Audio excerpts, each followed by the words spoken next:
Civilians में आपका स्वागत है।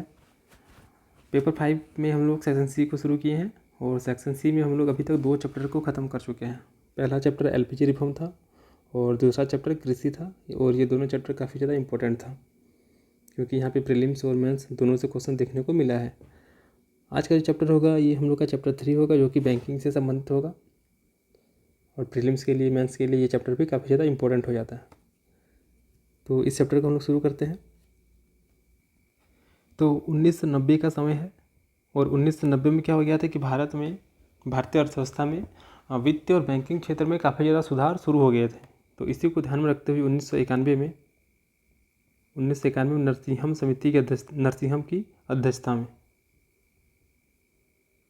जो कि आरबीआई के गवर्नर भी रह चुके थे, तो इन्हीं की अध्यक्षता में 1991 में नरसिंहम समिति का गठन किया गया और इन्होंने बैंकिंग संबंधी सुधार के लिए बहुत सारे सुझाव दिए, जिनमें से पहला सुझाव इनका क्या था कि जो भी बैंकिंग व्यवस्था है उसको 4 स्तरीय ढांचे में बांट दिया जाना चाहिए, जिसमें से पहला स्तर जो होगा इसमें 3 से 4 बड़े और अंतर्राष्ट्रीय स्तर के बैंक शामिल होंगे और इसमें सबसे हेड जो होगा वो एसबीआई होगा। पहला सुझाव क्या हो गया कि जो भी बैंकिंग व्यवस्था है उसको 4 स्तर में बांट दिया जाना चाहिए और इसमें पहला जो होगा 3 या 4 बड़े स्तर के बैंक जो होंगे वो अंतर्राष्ट्रीय स्तर के होंगे और इनमें सबसे हेड एसबीआई होगा। अब एसबीआई के बारे में जितने भी कहानी है इन सभी चीज़ों को हम लोग सेक्शन ए जो होगा वहाँ पे पढ़ेंगे, क्योंकि सेक्शन ए में बैंकिंग सेक्टर को पढ़ना है। यहाँ पे मुख्य रूप से जो समिति है उन सारे समिति को हम लोग को पढ़ना है। तो पहला हो गया। फिर इसी पे 4 स्तर में दूसरा स्तर क्या होगा कि दूसरा स्तर जो है वो क्षेत्रीय ग्रामीण बैंक होगा और क्षेत्रीय ग्रामीण बैंक का मुख्य कार्य क्या हो जाएगा, कृषि क्षेत्र से संबंधित जो भी प्रावधान है, जो भी लोन है, वित्तीय सहायता है, वो सारी चीज़ें उपलब्ध कराना। तीसरा और चौथा क्या हो जाएगा, तो ये भी 2 अन्य स्तर के बैंक होंगे, जिसमें से एक राष्ट्रीय स्तर का बैंक होगा और दूसरा क्षेत्रीय स्तर का बैंक होगा। तो 1990 के आसपास ही भारत में बैंकिंग क्षेत्र में और वित्तीय संबंधी सुधार शुरू हो गए थे। परिणाम स्वरूप 1991 में आरबीआई के पूर्व गवर्नर नरसिंहम की अध्यक्षता में 1991 में नरसिंहम समिति का गठन किया गया, जिन्होंने प्रमुख सिफारिशें दी, जिसमें पहला सिफारिश क्या हो गया कि इन्होंने क्या कहा कि बैंकिंग व्यवस्था में 4 स्तरीय ढांचे की सिफारिश होनी चाहिए, प्लस जिसमें से पहला जो होगा उसमें 3 या 4 बड़े स्तर के अंतर्राष्ट्रीय बैंक होंगे, जिसमें एसबीआई जो होगा वो सर्वोच्च होगा। दूसरा ग्रामीण बैंक होगा, जिसमें क्षेत्रीय ग्रामीण बैंक शामिल होंगे और ये विशेष रूप से कृषि और उससे संबंधित कार्यों के लिए वित्तीय सहायता देंगे। इसके अलावा 2 अन्य स्तर के बैंक होंगे, पहला राष्ट्रीय स्तर का होगा और दूसरा क्षेत्रीय स्तर का होगा। फिर इन्होंने क्या सुझाव दिया कि लाइसेंस प्रणाली को समाप्त कर दिया जाना चाहिए, यानी कि बैंक को खोलने के लिए अब लाइसेंस लेने की आवश्यकता नहीं होगी और इसका परिणाम हम लोग देखेंगे आगे आने वाले टाइम पे 2008 के बाद से काफ़ी ज़्यादा ये चलेगा। तीसरा क्या हो जाएगा, एसएलआर, स्टैच्यूटरी लिक्विडिटी रेशियो, वैधानिक तरलता अनुपात, तो इसको 25% तक लाने की बात की गई थी। तो एसएलआर हो गया, सीआरआर हो गया, ये सब हम लोग सेक्शन ए में पढ़ेंगे, वहाँ पे काफ़ी अच्छा से वहाँ पे डिटेल्स में पढ़ेंगे। तो एसएलआर बस इतना जान लीजिए कि बैंक के पास जितना भी पैसा होता है उसका कुछ परसेंटेज उनको तरल के रूप में, सोना के रूप में रखने की आवश्यकता होती है, तो वही एसएलआर कहलाता है। तो उसको 25% तक लाने की सिफारिश की गई थी। तो नरसिंहम समिति ने मुख्य रूप से क्या क्या सिफारिश की कि बैंकिंग व्यवस्था को 4 स्तर में बांट दिया जाना चाहिए, लाइसेंस प्रणाली को समाप्त करना चाहिए और एसएलआर को 25% तक लाना चाहिए और इनकी सभी बातें मान ली गई और इसके परिणाम स्वरूप इस पर कार्य भी करना शुरू कर दिया गया। फिर क्या होता है, 1998 का समय आता है और 1998 में फिर से एक समिति गठन किया जाता है, जिसको नरसिंहम समिति 2 के नाम से जानते हैं। ये समिति सब याद रखना है कि इसका ये किससे रिलेटेड है, बैंकिंग सेक्टर से रिलेटेड है। तो नरसिंहम समिति हो गया, रघुराम राजन समिति हो गया, उर्जित आर पटेल समिति हो गया, तो ये सारा समिति मुख्य रूप से बैंकिंग सेक्टर से ही जुड़े हुए हैं, क्योंकि समिति से क्वेश्चन पूछा जाता है मैच दम करके कि आपको मिलाना है कि यह व्यक्ति या फिर यह समिति किस सेक्टर से जुड़ा हुआ है। तो 1998 का समय है तो फिर से एक समिति का गठन किया जाता है जिसे नरसिंहम समिति 2 के नाम से जाना जाता है। तो इन्होंने भी अपनी सिफारिशें दी, जिनमें से पहला क्या हो गया कि बहुत सारे बड़े बड़े बैंकों को इसमें आपस में मिलाने पर जोर दिया गया। फिर दूसरा क्या हो गया कि वैसे बैंक जिनका एनपीए, नॉन परफॉर्मिंग एसेट्स, ये क्या होता है कि मान लीजिए कि कोई बैंक है, वो बैंक बहुत सारे व्यक्तियों को लोन दिया है लेकिन वे अपने लोन का रिकवरी नहीं कर पा रहे, जितना लोन दिए वो लोन उनके पास वापस नहीं आ रहा, तो वही पैसा कहलाता है एनपीए, यानी कि नॉन परफॉर्मिंग एसेट्स कहलाता है। तो इस समिति ने सुझाव दिया कि वे सभी बैंक जो कि जिनका एनपीए काफ़ी ज़्यादा है, वे उन सभी क्षेत्रों में अपने पैसे को इन्वेस्ट करें जहाँ पर उनका जोखिम कम होगा, यानी कि अपनी पूंजी को अल्पकालीन जोखिम राहत कार्य में लगाएंगे। तीसरा इन्होंने सुझाव क्या दिया कि ऐसी जगह जहाँ पर 2 या 2 से अधिक अंतर्राष्ट्रीय दर्जे के बैंक होंगे, 8 से 10 राष्ट्रीय स्तर के बैंक होंगे, तो उन सभी जगहों पर मुख्य रूप से छोटे और स्थानीय बैंक ही खोला जाएगा, जिनका मुख्य कार्य क्या होगा, तो राज्य या फिर जिले के स्थानीय व्यापार, उद्योग या फिर कृषि से संबंधित जो भी आवश्यकता है उनको पूरा करना इनका मुख्य रूप से उद्देश्य होगा। तो 1998 में समिति गठन किया गया, जिसका नाम क्या हो गया, नरसिंहम समिति 2 हो गया, जिन्होंने सिफारिश क्या दी कि बहुत सारे बैंकों को मिलाया जाएगा। एनपीए जिसका अधिक है वे अब उन सभी जगहों पर अपना पैसा इन्वेस्ट करेंगे जहाँ पर जोखिम कम होगा। प्लस बैंक जहाँ भी खुलेगा वो कैसा जगह होना चाहिए, मतलब कि जहाँ पर 2 या 3 अंतर्राष्ट्रीय दर्जे के बैंक होंगे, 8 से 10 राष्ट्रीय स्तर के बैंक होंगे, तो वहाँ पर मुख्य रूप से स्थानीय बैंक ही खोला जाएगा। इसके बाद और भी ज़्यादा समिति गठन होने लगा, वित्तीय सुधार पर काफ़ी ज़्यादा ध्यान दिया जाने लगा। लेकिन इसमें जो सबसे इम्पोर्टेंट समिति था जो कि 2008 में गठन किया गया, और ये समिति का नाम है रघुराम राजन समिति। रघुराम राजन समिति, तो इन्हीं की अध्यक्षता में गठित किया गया था, इसीलिए इस समिति का नाम है रघुराम राजन समिति। तो इन्होंने भी बहुत सारे सुझाव दिए। इनमें से क्या था कि जो भी सार्वजनिक स्तर के बैंक होंगे, यानी कि जो भी सरकारी बैंक होंगे, उनको काफ़ी अधिक मजबूत करना चाहिए। तो मजबूत करने के लिए बहुआयामी नीति का प्रयोग किया जाएगा। दूसरा क्या बताया गया कि ऐसे बैंक जो कि हानि में चल रहा, तो उन सभी बैंकों का निजीकरण कर दिया जाना चाहिए, क्योंकि अगर निजीकरण होगा तो कहीं ना कहीं वो बैंक काफ़ी अच्छे तरीके से काम करेगा और हो सकता है वो प्रॉफिटेबल बिजनेस भी बन जाएगा। तो पहला सुझाव क्या था कि जो भी सार्वजनिक स्तर के बैंक हैं उनको मजबूत किया जाएगा। दूसरा क्या हो गया कि जो वैसे बैंक जो हानि में चल रहे हैं तो उनका निजीकरण किया जाएगा। तीसरा सुझाव क्या था कि जो बैंक होगा उसमें जितने भी शेयर होल्डर होंगे तो उनका जितना % शेयर होगा उसी के आधार पर उनकी मताधिकार होगी। तो जब रघुराम राजन समिति आ गया तो इसके बाद से निजी क्षेत्र में जो बैंकिंग लाइसेंस की नीति जो थी वो काफ़ी ज़्यादा उदार हो गई, क्योंकि नरसिंहम समिति ने अपने सिफारिश में तो ये बात कही थी कि लाइसेंस प्रणाली को समाप्त कर दिया जाना चाहिए, लेकिन रघुराम राजन समिति के आने के बाद से उन्होंने क्या कह दिया कि वैसे बैंक जो कि हानि में चल रहे हैं तो उनको निजी हाथों में सौंप दिया जाना चाहिए। तो इसके परिणाम स्वरूप बैंकिंग सेक्टर में एक नई क्रांति आने लगी, और कहीं ना कहीं जो नरसिंहम समिति की सिफारिश थी वो भी काफ़ी अच्छे तरीके से अब लागू होते हुए दिखाई देने लगी। तो इसी के परिणाम स्वरूप क्या हो गया कि बैंकिंग की लाइसेंस नीति काफ़ी ज़्यादा उदार बन गई। और इसके बाद 2013 में आरबीआई ने नए बैंकों के लिए लाइसेंस संबंधी कुछ दिशा निर्देश जारी किए, जिसमें से पहला क्या था कि निजी क्षेत्र हो या फिर सार्वजनिक क्षेत्र हो या फिर गैर वित्तीय कंपनी जो कि पूर्ण स्वामित्व वाली होनी चाहिए, तो वे NOFHC, ये क्या होता है, एक वित्तीय संस्था होता है। इसका फुल फॉर्म हो गया non operating financial holding company, NOFHC, यानी कि non operating financial holding company. इसका मुख्य कार्य क्या होता है कि जो भी अन्य क्षेत्र हैं, निजी क्षेत्र या फिर सार्वजनिक क्षेत्र, उनको नए बैंक खोलने की अनुमति देता है।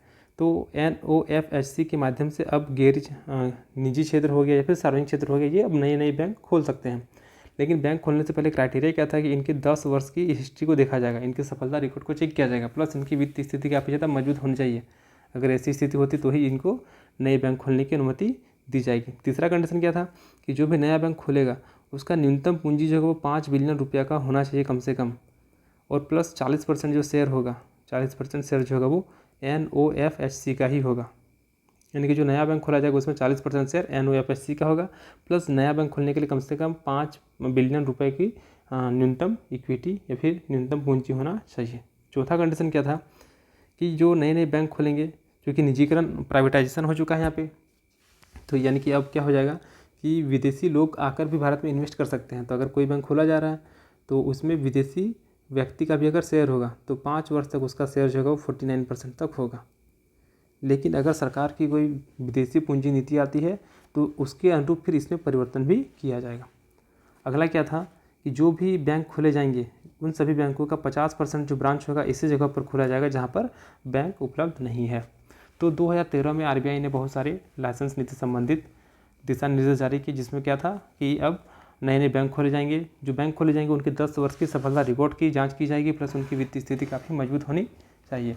बैंक जो खोला जाएगा उस बैंक का न्यूनतम पूंजी कम से कम 5 बिलियन रुपये का होना चाहिए, जिसमें 40% धारिता NOFHC का ही होगा, प्लस विदेशी शेयर होल्डर का परसेंटेज कितना 49% होगा, लेकिन 5 वर्ष के अंतर्गत अगर सरकार के द्वारा कोई भी विदेशी नीति आती है तो उसके अंतर्गत इसको ऊपर नीचे भी किया जा सकता है।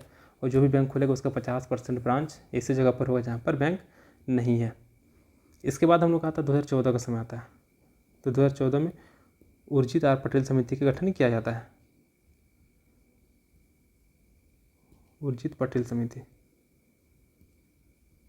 तो उर्जित पटेल समिति इन्होंने वित्त स्थिरता की बात की। तो वित्त स्थिरता लाने के लिए इन्होंने बहुत सारी सिफारिशें की, जिसमें से पहला सिफारिश क्या है कि कोई भी मौद्रिक नीति बनता है तो उस मौद्रिक नीति का सर्वप्रथम लक्ष्य क्या होना चाहिए, मूल्य स्थिरता होना चाहिए। पहला पॉइंट आता है क्या, मूल्य स्थिरता। तो कोई भी अगर मौद्रिक नीति बनता है तो उसका सबसे पहला पॉइंट होना चाहिए मूल्य स्थिरता होना चाहिए। दूसरा क्या हो जाएगा कि प्रत्येक नागरिक, जितने भी नागरिक होंगे उनको एक बैंक का एक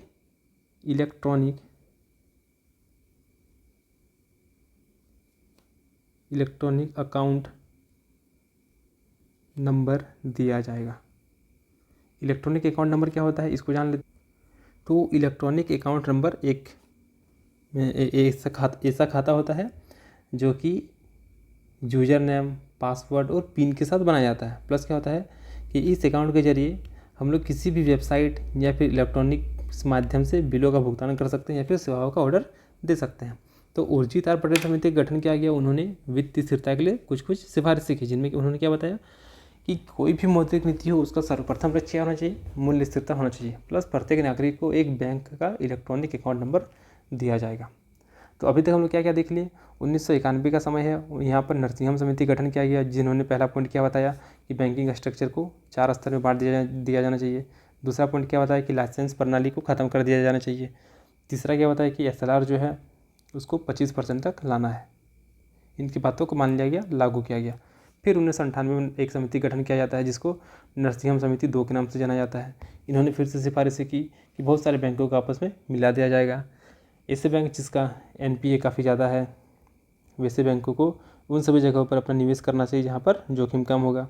तीसरा पॉइंट इन्होंने क्या बताया कि जहाँ पर 2 या 3 अंतर्राष्ट्रीय स्तर के बैंक होंगे, 8 से 10 राष्ट्रीय स्तर के बैंक होंगे, तो उन सभी जगहों पर स्थानीय स्तर के बैंक खोले जाएंगे, जिनका मुख्य उद्देश्य क्या होगा, तो स्थानीय व्यापार, उद्योग और कृषि की आवश्यकता को पूरी करना। इसके बाद 2008 का समय आता है और 2008 में फिर से हम लोग का रघुराम राजन समिति का गठन किया जाता है। इन्होंने सार्वजनिक स्तर के बैंक को काफ़ी मजबूत बनाने के लिए बहुआयामी नीति को अपनाने की बात की। दूसरा इन्होंने क्या बताया कि वैसे बैंक जो हानि पर चल रहा है तो ऐसे बैंकों का निजीकरण किया जाएगा। प्लस क्या हो जाएगा कि बैंक में जितना % शेयर होगा, यानी कि शेयर धारिता के आधार पर मताधिकार भी मिलेगा। तो इसी के परिणाम स्वरूप 2013 में क्या हो गया कि RBI ने बहुत सारे लाइसेंस के संबंधित दिशा निर्देश जारी किए, जिसके माध्यम से क्या हो गया, पहला कि NOFSC के माध्यम से अब अलग अलग बैंक खोले जा सकते हैं, लेकिन ये बैंक खोलने से पहले उनके 10 वर्ष की रिकॉर्ड को चेक किया जाएगा। प्लस उनकी वित्तीय स्थिति काफ़ी मजबूत होना चाहिए।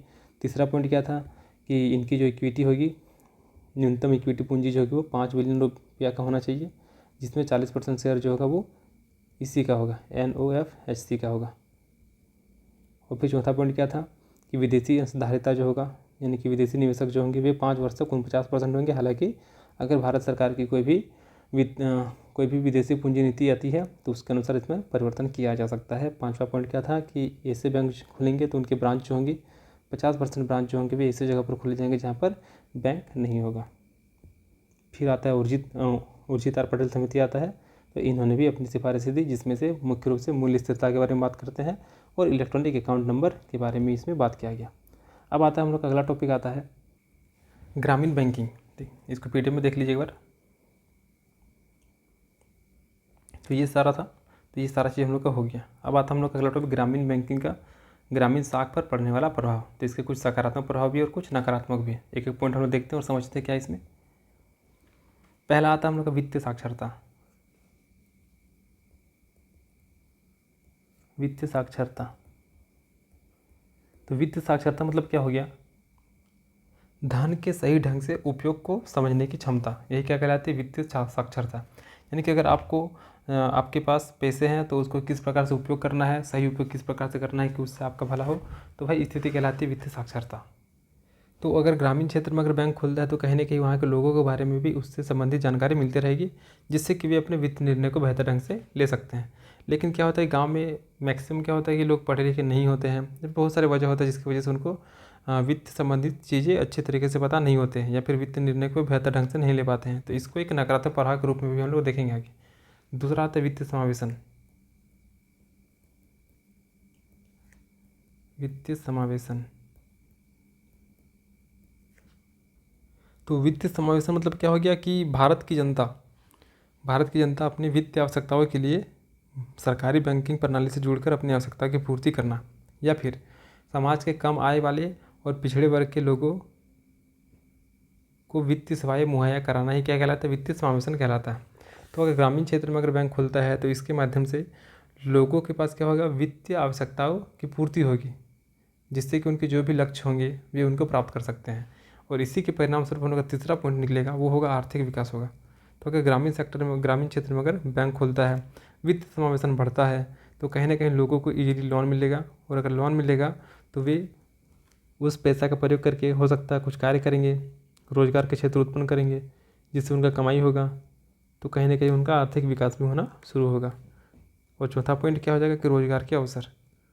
तो अगर बैंक से उनको लोन मिलेगा तो परिणाम स्वरूप ये क्या करेंगे, कुछ भी कार्य कर सकते हैं, तो कहीं ना कहीं भी अपने रोजगार का अवसर खुद से क्रिएट कर सकते हैं। तो ये सारे कुछ कुछ सकारात्मक प्रभाव हैं ग्रामीण बैंकिंग के, कि वित्तीय साक्षरता बढ़ेगा, वित्तीय समावेशन बढ़ेगा, आर्थिक विकास बढ़ेगा और लोगों को रोजगार भी मिलेगा। लेकिन इसके नकारात्मक में फिर क्या आता है, वित्तीय साक्षरता आ जाएगा, एक क्या आएगा, तो वित्तीय साक्षरता की कमी। पहला पॉइंट आता है नकारात्मक में क्या, वित्तीय साक्षरता की कमी। क्योंकि गांव के जो व्यक्ति, ऐसा नहीं कि हर किसी को इसके बारे में अच्छा नॉलेज ही होगा, तो कहीं ना कहीं अगर इसके बारे में उनको नॉलेज नहीं है तो प्रॉब्लम इसके लिए क्रिएट हो जाएगा। तो इसमें क्या होता है कि ग्रामीण क्षेत्र में सामान्य लोगों को वित्तीय साक्षरता की कमी होता है, जिसकी वजह से वे वित्तीय निर्णय को बेहतर ढंग से नहीं ले पाते हैं। परिणाम स्वरूप क्या होता है, वित्तीय जोखिम की स्थिति उत्पन्न हो जाती है।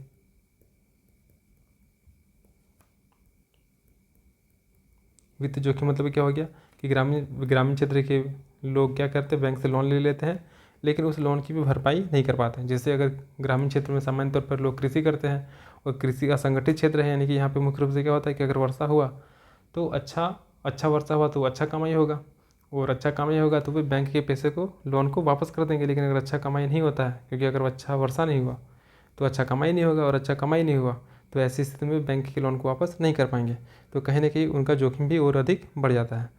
तीसरा आता है वित्तीय शोषण आता है। वित्तीय शोषण, वित्तीय शोषण में क्या हो गया कि ग्रामीण सेक्टर जो बैंक है, ये मुख्य रूप से कृषि क्षेत्र या फिर कृषि से संबंधित क्षेत्रों की जो भी वित्तीय आवश्यकता है उसको पूर्ति करने के लिए ही गठित किया जाता है। लेकिन चूंकि इसमें बहुत ज़्यादा क्या होता है, अनिश्चितता होती है कृषि क्षेत्र में, तो कहीं ना कहीं जो बैंक होता है वो उनको लोन देना नहीं चाहते हैं, क्योंकि हो सकता है कि वे लोन दिए और वे उस लोन की भरपाई नहीं कर पाएंगे, तो ऐसी स्थिति में नुकसान बैंक का ही हो जाएगा। तो बैंक किसानों को अगर लोन देती है तो उसके लिए हाई इंटरेस्ट रेट वसूलती है, यानी कि उच्च ब्याज दर काफ़ी ज़्यादा हाई कर देती है, ताकि क्या होगा कि ऐसी स्थिति में वही किसान लोन लेंगे जो कि इंटरेस्ट को चुकता कर पाएंगे, या फिर जो भी लोन ले रहे हैं उसको वे पूरा कर पाएंगे।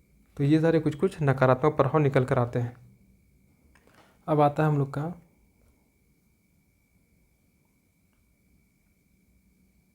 वित्तीय समावेशन। वित्तीय समावेशन से क्या अभिप्राय है, वित्तीय समावेशन के लिए सरकारी प्रयास का वर्णन करें। तो वित्तीय समावेशन मतलब क्या हो गया कि जनता अपनी वित्तीय आवश्यकताओं की पूर्ति करने के लिए सरकारी बैंकिंग प्रणाली से जुड़कर अपनी आवश्यकताओं की पूर्ति करें, तो यही कहलाता है वित्तीय समावेशन कहलाता है।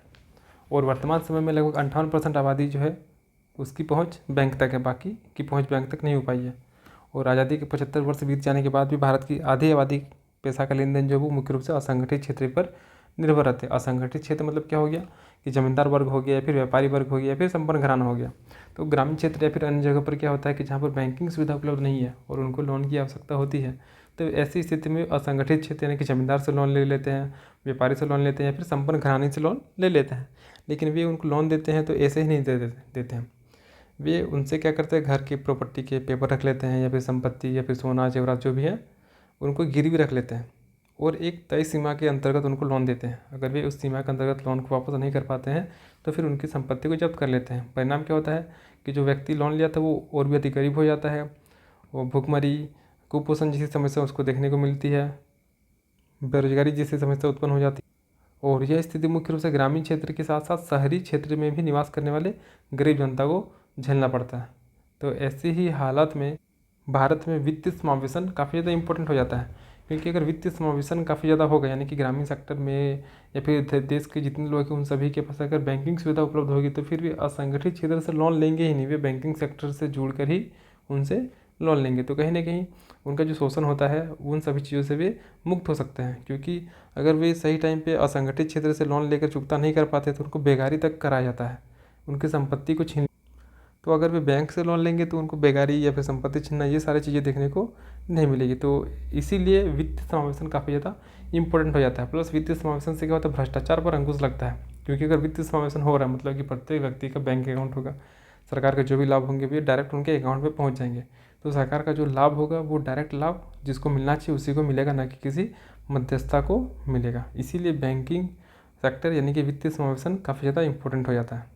अब क्या है कि वर्तमान समय में बैंक जो है वित्तीय समावेशन को बढ़ावा देने के लिए काफ़ी ज़्यादा प्रयास कर रहे हैं। जैसे कि वित्तीय लेन देन को आसान बनाने के लिए बैंकिंग कार्य में डाकघर हो गया, या फिर गैर सरकारी संगठन या फिर स्वयं सहायता समूह का गठन किया गया है। इसके अलावा मानव संसाधन में वृद्धि करने के लिए बैंक कर्मियों का भर्ती, या फिर ग्रामीण वित्तीय उत्पाद, या फिर ग्रामीणों के प्रति सहयोग की भावना को भी आगे बढ़ाकर वित्तीय समावेशन की दिशा में कार्य किया जा रहा है।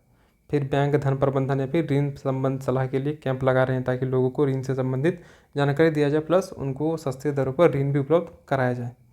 फिर क्या होता है कि वर्तमान समय में क्या है कि नो फ्रिल अकाउंट खोला जा रहा है। यानी कि क्या होता है कि इसमें अगर आपके अकाउंट में मिनिमम बैलेंस भी नहीं है, अगर 1 रुपया भी नहीं है, 0 रुपया है आपके अकाउंट में, तो भी आपका अकाउंट बंद नहीं होगा। तो अगर ऐसी बात होती है तो बहुत सारे व्यक्ति क्या होते हैं इसीलिए बैंक अकाउंट नहीं खुलवाते, क्योंकि उनमें कुछ एक मिनिमम अमाउंट रखना होता है। तो न्यू फ्रिल अकाउंट का लाया गया चीज़, और इसके माध्यम से न्यूनतम मासिक औसत शेष राशि बनाए रखने की भी आवश्यकता नहीं होती है। हालांकि कभी कभी ऐसा न्यूनतम शेष राशि रखना पड़ सकता है, लेकिन सामान्यतः ऐसा नहीं होता है। तो नो फ्रिल अकाउंट के माध्यम से भी सरकार ने या फिर बैंक ने ग्राहकों को अपनी ओर आकर्षित करने का कार्य किया है। इसके अलावा जैम चीज़ को अपनाया गया। जैम मतलब जे से हो गया जनधन, ए से हो गया आधार और एम से हो गया मोबाइल। तो जनधन खाता, आधार और मोबाइल के माध्यम से भी वित्तीय लेन देन को घर तक पहुंचाने का प्रयास सरकार के द्वारा, बैंक के द्वारा किया जा रहा है। प्लस प्रौद्योगिकी का प्रयोग किया जा रहा है, क्योंकि आज हम लोग वर्तमान समय में ऑनलाइन के माध्यम से गूगल पे, फ़ोनपे या फिर पेटीएम के माध्यम से ट्रांजैक्शन कर रहे हैं, और इजीली घर बैठ के ही हम लोग सारा चीज़ को कर पा रहे हैं। तो ये सारा चीज़ कहने के वित्तीय समावेशन को बढ़ावा देने के परिणाम स्वरूप ही हो रहा है। फिर क्या हो गया, 2006 का समय आता है। 2006 में सरकार ने क्या किया, 2006 में आरबीआई ने बैंक में मध्यस्थताओं की सेवा लेने की अनुमति कर दी। और इसके माध्यम से क्या होता है कि जो एजेंट होते हैं, जो बीसीएस होते हैं यानी कि बिजनेस कॉरेस्पोंडेंट्स होते हैं, और वे एजेंट के रूप में कार्य करते हैं और गांव में जा जाकर लोगों को बैंक से जोड़ने का कार्य करते हैं। इसके अलावा सरकार ने 2011 में, फरवरी 2011 में स्वाभिमान योजना शुरू किया, जिसके माध्यम से ग्रामीण क्षेत्र में लगभग 1 लाख प्रतिनिधियों को नियुक्त किया गया और 5 करोड़ नए खाता खोले गए। परिणाम क्या हो गया कि वित्तीय समावेशन काफ़ी तेज़ी से बढ़ना शुरू हो गया। इसके अलावा सरकार ने जनधन खाता शुरू किया, प्रधानमंत्री जनधन योजना, जो कि 28 अगस्त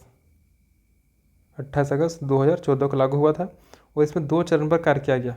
पहला चरण जो था ये 14 अगस्त 2015 तक प्रस्तावित था, और इसके अंतर्गत 14 अगस्त 2015 और इसके अंतर्गत 7.5 करोड़ परिवारों को बैंक खाता खोलने का लक्ष्य रखा गया था। और इसमें न्यूनतम शेष पर, यानी कि अगर आपके अकाउंट में 0 बैलेंस तो भी आपका खाता खुलेगा, और डेबिट कार्ड के साथ साथ आपको 1 लाख रुपए तक का दुर्घटना बीमा भी दिया गया था। प्लस 26 जनवरी 2015 तक जो व्यक्ति खाता खोल रहा है तो उसको 30,000 तक जीवन बीमा मिलेगा। इसके अंतर्गत और एक क्या प्रावधान था कि 5,000 ओवरड्राफ्ट की सुविधा दी गई थी, यानी कि अगर आपके अकाउंट में 1 रुपया पैसा नहीं है तो भी बैंक आपको 5,000 रुपये तक की सुविधा देगी। तो जनधन योजना को शुरू किया गया 14 जो जनधन योजना आपका 2011 में शुरू हो गया, स्वाभिमान योजना 2011 में शुरू हो गया और इसके माध्यम से क्षेत्रीय ग्रामीण बैंक में 1.4 लाख प्रतिनिधि नियुक्त किया गया और 5 करोड़ नया खाता खोला गया। इसके बाद जो कि 28 अगस्त 2014 से लागू हुआ है और इसमें 2 चरण था। पहला चरण 14 अगस्त 2015 तक प्रभावित था, जिसके अंतर्गत 7 करोड़ परिवारों को बैंक खाता खोलना था और यह खाता मुख्य रूप से शून्य शेष पर खोला गया, प्लस डेबिट कार्ड के साथ साथ 1 लाख रुपया तक का दुर्घटना बीमा भी दिया गया।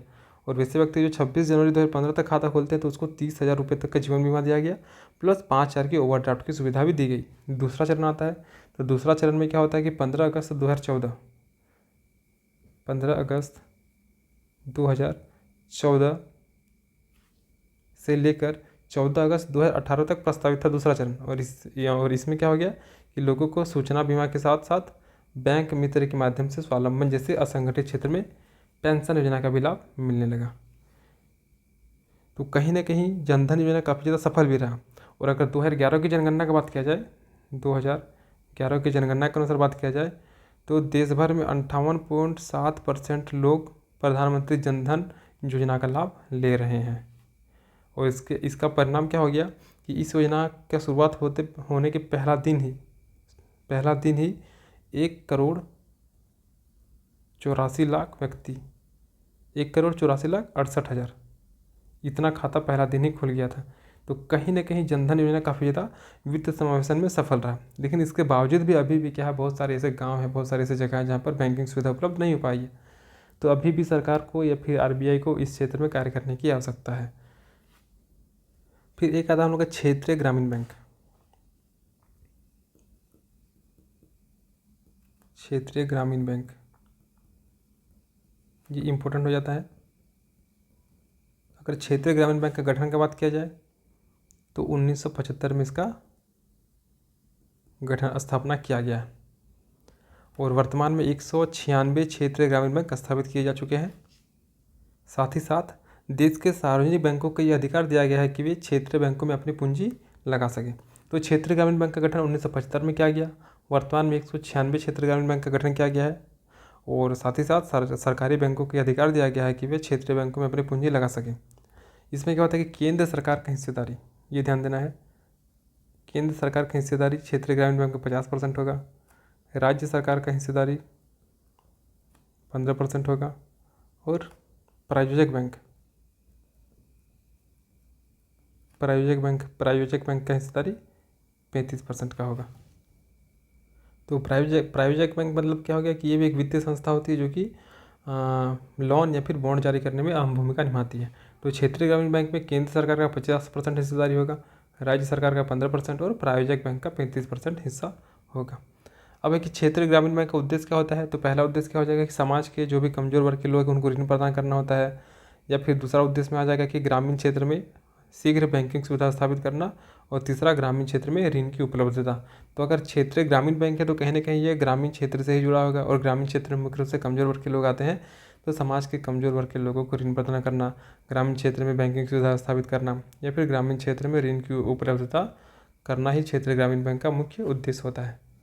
2005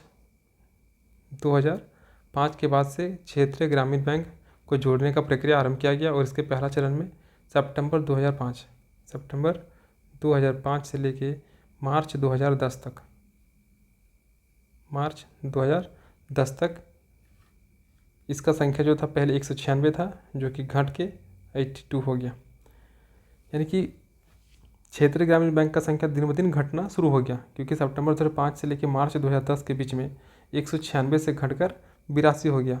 फिर मार्च 2010 में इसका द्वितीय चरण शुरू हुआ और अक्टूबर 2012 में इसको प्रभावी रूप से लागू किया गया। यानी कि जो द्वितीय चरण था वो अक्टूबर 2012 में लागू किया गया।